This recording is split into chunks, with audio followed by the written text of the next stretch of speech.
Barakata Yahweh, Barakata Yahushai, Barakata Yahweh, Barakata Yahushai, Barakata Yahweh, Ba'ashem Yahushai, Ba'ashem Rakakadash.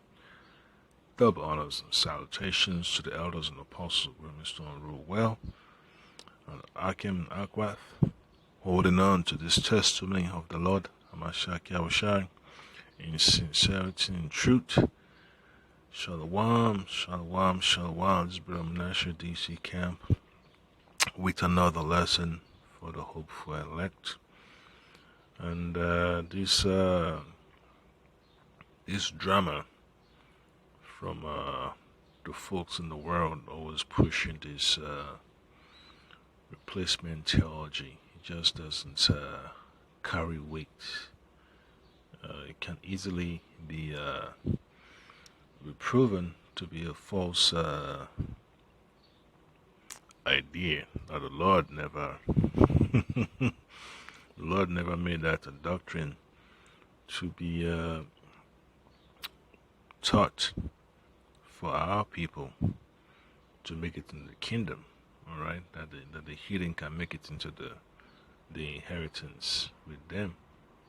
So it doesn't apply. For the heathen to receive salvation. The Lord has already made sure that that was clearly spelled out. They have to serve captivity. They're going to be our subjects in the kingdom. So it's always an easy topic to address. So from the book of Romans chapter 11, when you read verses 1 and 2, it says, I say then, is what the Apostle Paul is talking about. I say then, had the Most High Yahweh cast away his people?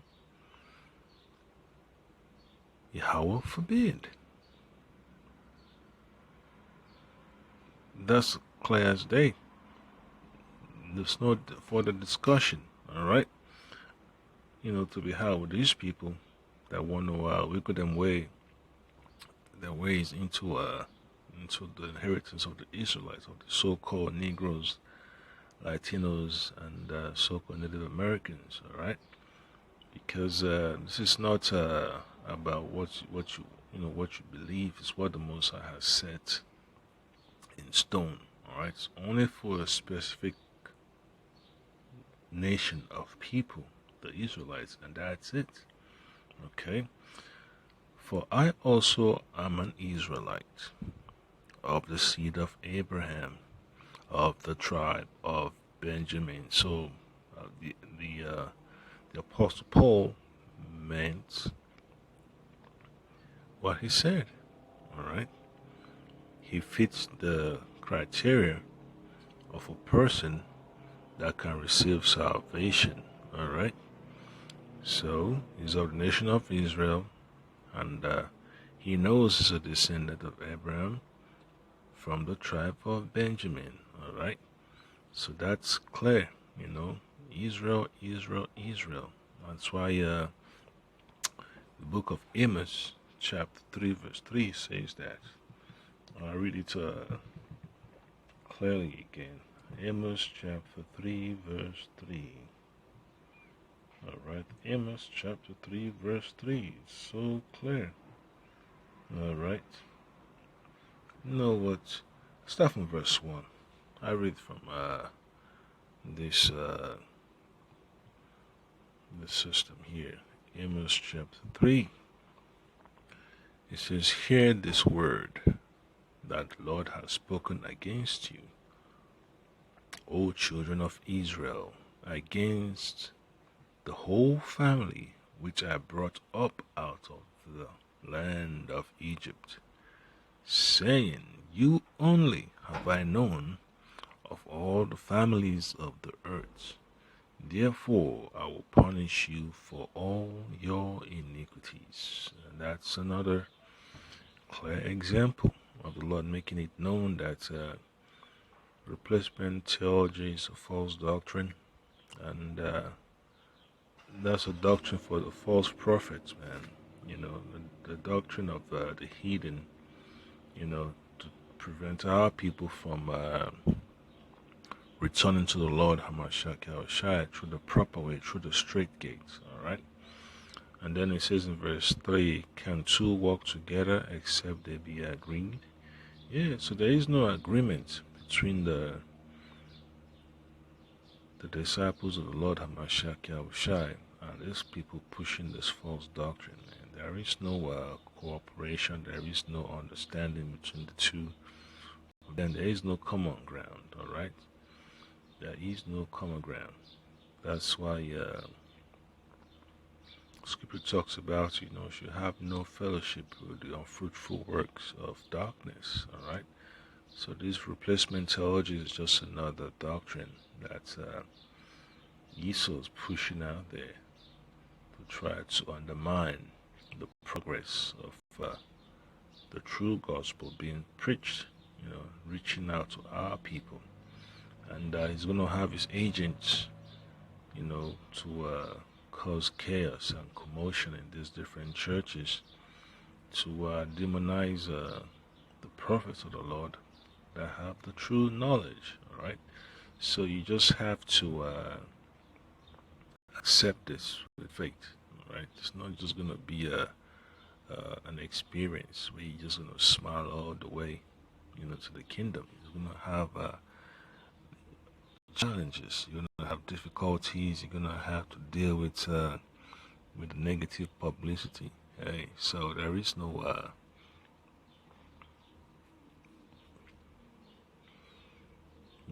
easy, easy way through. You just have to have faith, just like the Lord Hamashiach Yahushua proved. You just have to have faith, okay, to make it towards the end.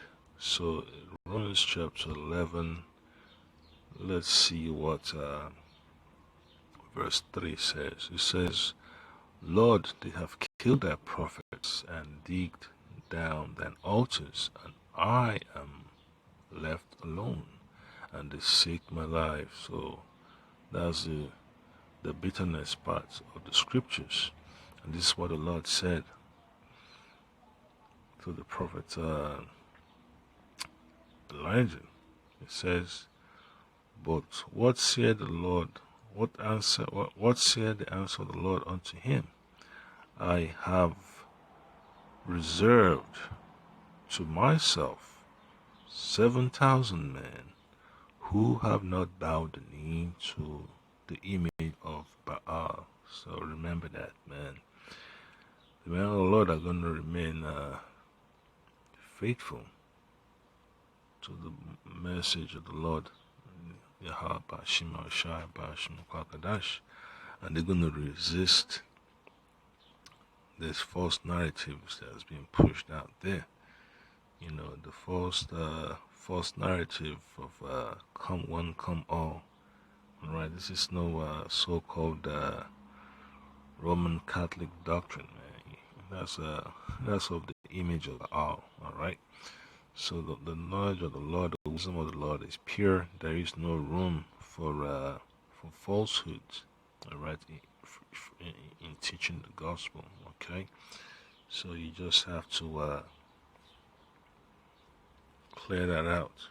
Okay, and then verse 5 says, even so, then at this present time, also there is a remnant according to the election of grace. So that's how things get done by the Lord, through his election, all right, through the remnant, preaching the word throughout the four corners of the earth. So that's how this gospel gets, how you say it, gets popular, all right. Just like the book of Ezra talks about the way of truth, the knowledge of the truth, shall increase, the faith shall flourish.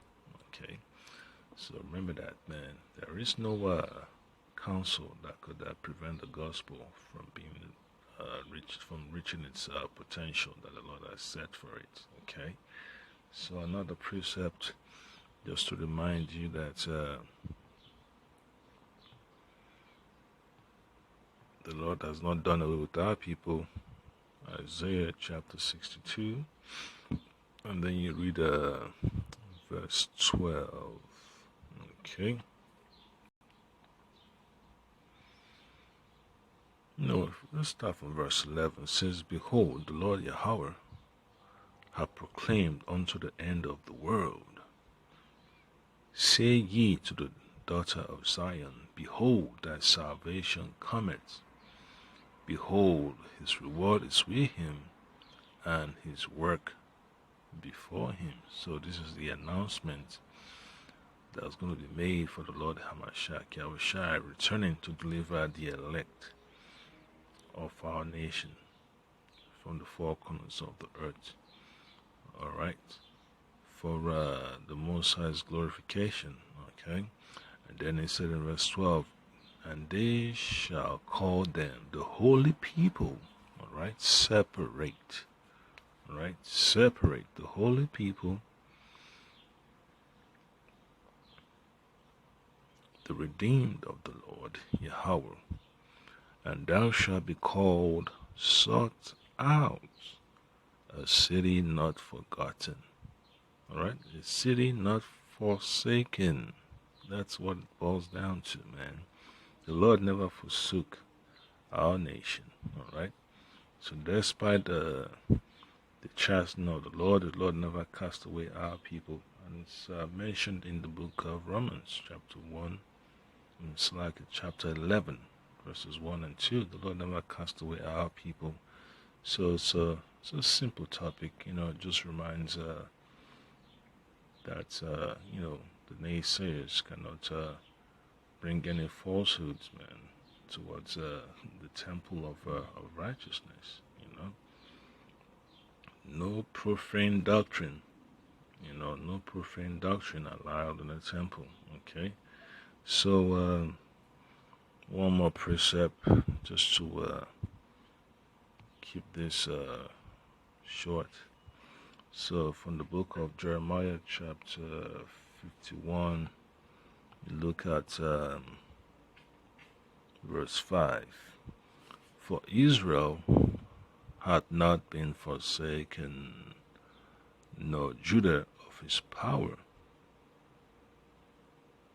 of the Lord Yahweh of hosts, though their land was filled with sin against the Holy One of Israel. And that's a cut right there, So when the prophet Elijah was saying, Lord, they have killed that prophet and all that, what did the Lord say?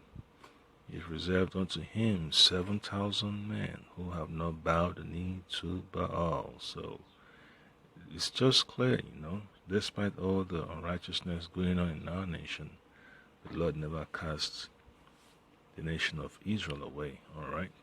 And that's what this lesson is about, man.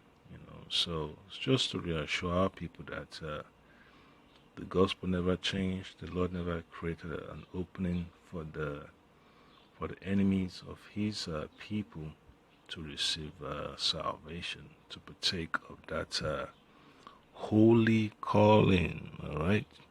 A holy people. A holy people, so that's one thing, you have to keep in mind, okay? So, just to wrap this up, let's go to the book of Romans. Romans chapter, actually, you know what? What it went through Romans. Just go to 2 Corinthians. 2 Corinthians chapter 4. And then you look at